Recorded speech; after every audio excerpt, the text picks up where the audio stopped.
Jerry, what do you guys need to do differently to support Brian and to end the 29-year drought that you guys have between going to a Super Bowl? Well, I think we, you always have to evaluate,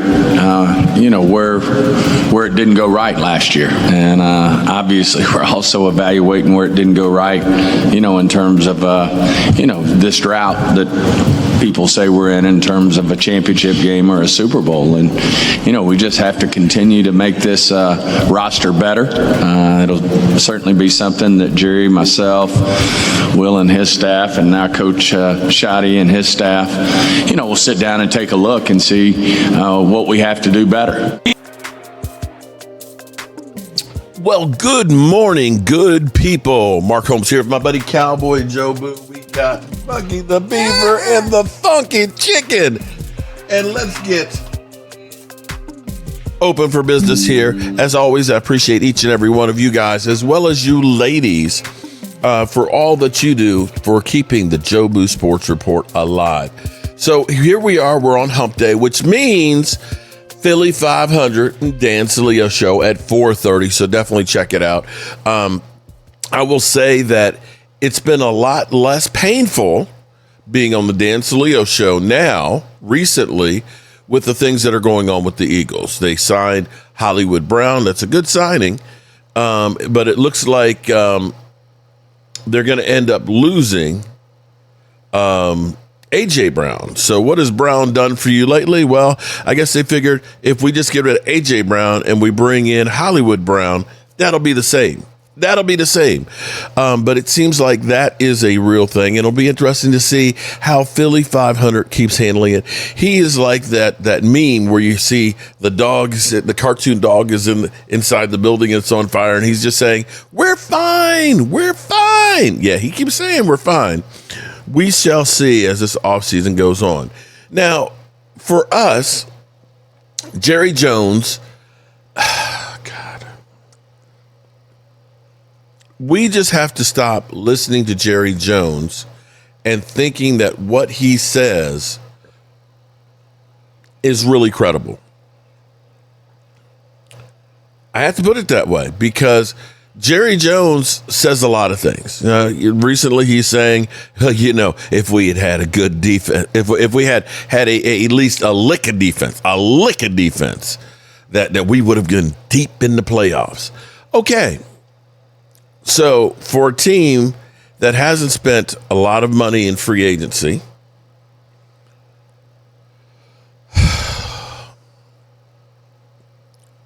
where are you putting the blame? That's on you, Jerry. That's on you. Now, the Cowboys have said, we've moved on for Maxx Crosby. I think that some of that, there's no way in the world that you don't look and say, Maxx Crosby at the right price is something we'd like to do. And that's where I think we're waiting and wondering. When everybody was going crazy before that. Now, see, this is where I like to feel slightly vindicated. If you think about the offseason, people said we should take our 2 number ones and trade up for Clab Downs. He's going to be a game changer. And I said, 2 for 1? Does Morris Claiborne not come into your head? Have you forgotten that situation? Have you forgotten 2 number ones for Joey Galloway? I ain't doing shit. I am not packaging up multiple first-round picks for a guy. Not me. Well, with the Miami Dolphins now taking a $175 million dead hit, getting rid of all of their receivers and starting all over, they probably will want to draft a wide receiver, which helps us because now you start seeing how the draft's setting up, that one of those great defenders could be following in our lap. You might get a starting impact player day one with your first pick, and you still have a second one to do stuff with. I feel slightly vindicated by that because I'm not doing that. You don't know how the draft's going to even set up. Nobody saw CeeDee Lamb falling to us at 18. Second thing I feel a little bit vindicated for was when everybody was on the Maxx Crosby train.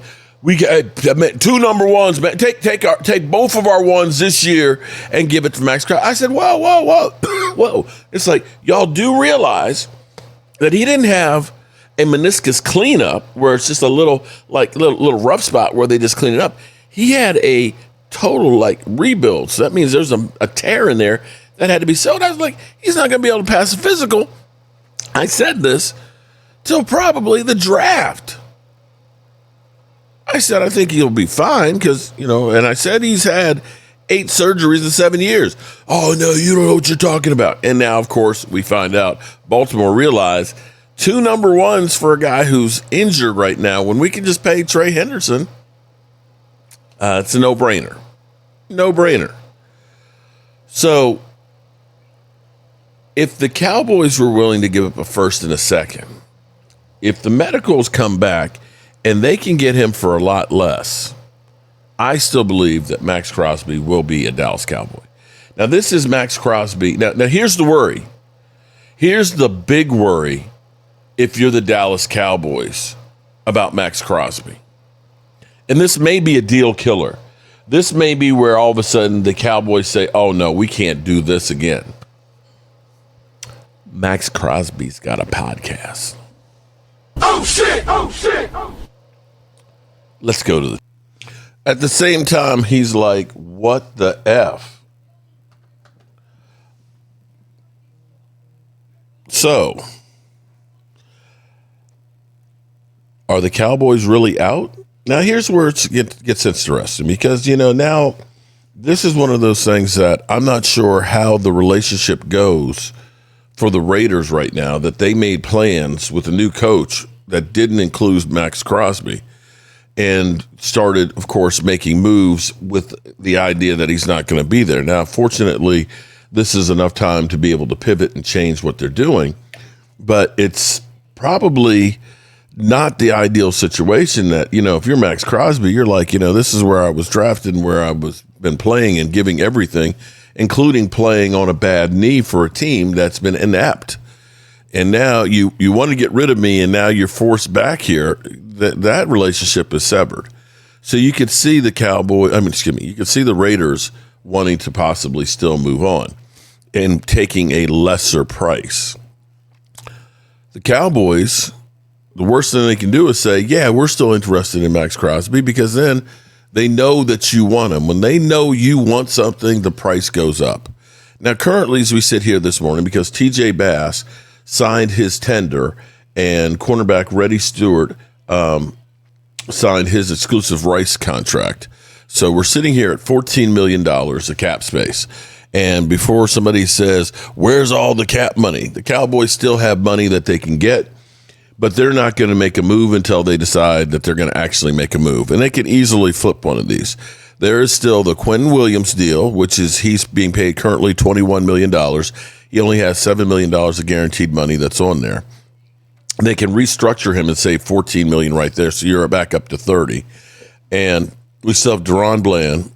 We still have Jake Ferguson, as well as getting extensions for guys, because that's another way that you end up saving money as well, including Brandon Aubrey, and we've heard nothing on that issue right now. So there's those things. But the Cowboys have been working. If you can kill Jerry Jones for maybe not going out and getting the top tier talent out there. But I'm sitting here in my mind, I don't know that Jalen Phillips, with the money that he's going to be paid, that $30 million a year, is better than Rashan Gary. Now, ESPN, of course, has given the Cowboys Rashan Gary's, they'll say that it was a D move because he's getting $20 million. No, his cap number this year is only $5.4 million. And basically, the Cowboys can walk away from this deal in 2 years. Not bad. Not bad at all. They've been working things like miracles, because you can look at Terrence Steele, who was scheduled to make $18 million. After the restructure, it's $8.7 million. And he took a pay cut, as well as Rashan Gary. The Cowboys have been doing great things on getting guys signed at cheap deals. Now, I still think they need a home run, or they've got to really hit in the draft. They may need to take that 20 and end up moving back if they can to, maybe 22, 24, still get a great player and get more draft compensation, because ultimately the way this defense is going to be good, it's going to take them getting some more players. Now, if we go back in free agency last year, the biggest free agent signings last year, and how teams did with them. The Eagles ended up, from the Eagles to New England, they got Milton Williams. Milton Williams, $104 million. Now, they were in the Super Bowl, so I guess we can't complain about that one. Sam Darnold from Minnesota was the second highest free agent contract, but for a quarterback, that's actually cheap. It was $33 million a year, $100 million deal. They were in the Super Bowl. Will Fries from the Colts to Minnesota didn't really help Minnesota much. Dan Moore from Steelers to Titans didn't help them a lot. Aaron Banks from San Francisco to Green Bay. Green Bay also, of course, we know that they spent a bunch of money to get Micah. They lost 2 more games than they did the year before. For the Eagles, Josh Sweat to the Cardinals didn't help them much. From the Texans to New England, Stephon Diggs. Okay, that helped them. They got to the Super Bowl. Colts ended up getting Cameron Bine, also Byron Murphy, both from the Vikings.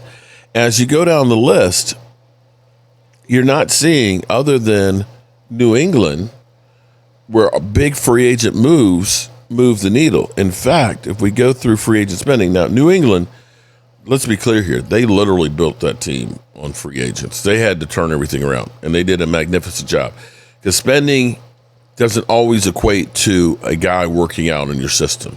See Albert Hainsworth. They spent $192 million in free agency last year. They got to the Super Bowl. But the number 2 was the Minnesota Vikings that spent $153 million. And they totally regressed. Number 3, the New York Giants. Seattle was 4. And even the Tennessee Titans spent 91. So, New Orleans spent 95. Arizona spent 79. Surprisingly, I'm surprised that we were $23 million last year, which was 28th. Surprisingly, the bottom was the Eagles at just under 12. So take what you will about the free agency spending. It's not so much how much you spend, it's how much talent you amass. That's the bottom line. And talent typically costs you money if you're not a good evaluator of talent. That's the bottom line. So as we get ready to get out of here, I got work to do, y'all. Rashan Gary, since we've been talking about him, here's his short introduction with the Cowboys. Well, the Cowboys are making major moves this free agency, and the biggest move, of course, is the Cowboys sending a 2027 fourth-round pick to Green Bay in exchange for a premier pass rusher in Rashan Gary. First off, welcome, and welcome to have you here in the Dallas Cowboys. Yeah, thank you. Cowboys Nation is an honor and privilege, and can't wait to go to work. All right, well, you actually received the call from the Cowboys. What was your first reaction, and how does it feel to be a part of something that they're building here? Yeah, when I got the call, really, having my emotions, they was everywhere, surreal at the same time, just understanding the connections that I have here, and the coaching staff, just made it feel like my second home, especially, my family being here, and, just a great experience. You talk about the connections, of course, reuniting with B.T. Jordan, one of the premier pass rush specialists here. Also, Coach CP, who is now the defensive coordinator, who was on the staff in Green Bay. But I know your closest friend, Kenny Clark, who you created havoc up front in the trenches in Green Bay. Just how much are you looking forward to playing alongside him as well? Yeah, this whole, experience, just everything, the Cowboys organization is putting together. I'm happy to be a part of it. I'm happy to be, to start up some change, in the right way. And, the guys that you named, especially being able to come back, play with a guy that I know and just his work ethic and what the game of football means to KC, it means the same to me. So I just can't wait to go to work and show the Cowboys Nation what I'm all about. You had some conversations already with head coach Brian Schottenheimer and, of course, with defensive coordinator Christian Parker. What was the vision that they kind of laid out for you? Yeah, just come in, be me, let the expectations be what they are, but just come in and, be the guy that they want to hear. And something that, CP is kind of implementing here is that multiple defense. Of course, it's going to be a 3-4 base, but they're going to show some 4-2 looks, 5-2 looks, things like that. How much are you looking forward to? Of course, you have some experience in that 3-4 scheme. How much are you looking forward to that translating, that versatility? Yeah, I'm excited, being able to have multiple fronts and being able to be a part of those multiple fronts and being an impact. But something I'm comfortable in, and like I said, I just can't wait to get to work. Are you a foodie at all? A little bit, yeah. Have you heard about some barbecue spots lately here in Dallas? I heard about Hutchins. I'm starting to get into barbecue. Okay, well, you and your girlfriend, make sure to go to Hutchins. It's a really good spot, but also welcome to the Dallas Cowboys. Appreciate you. Appreciate you. Thank you. All right, there you go. There you go. Rashan Gary, our latest defensive end signing. I hope we're not finished. I still hope that the Cowboys are still looking at the Maxx Crosby situation, and they're just playing it smart more than anything else. As always, good people, I appreciate you guys. Don't forget today, 4:30, the Dan Salio Show. Can't stand it anymore. I've got to get out of here. I've got to get out of here. Calm down. Get a hold of yourself. Stewardess, please let me handle this. I've got to get Calm down. Now get back to your seat. I'll take care of this. Calm down. Calm down. Get a hold of yourself. Doctor, you're wanted on the phone. Everything's gonna be all right. Please, Sister, please, I'll handle this. yourself. I've got to get out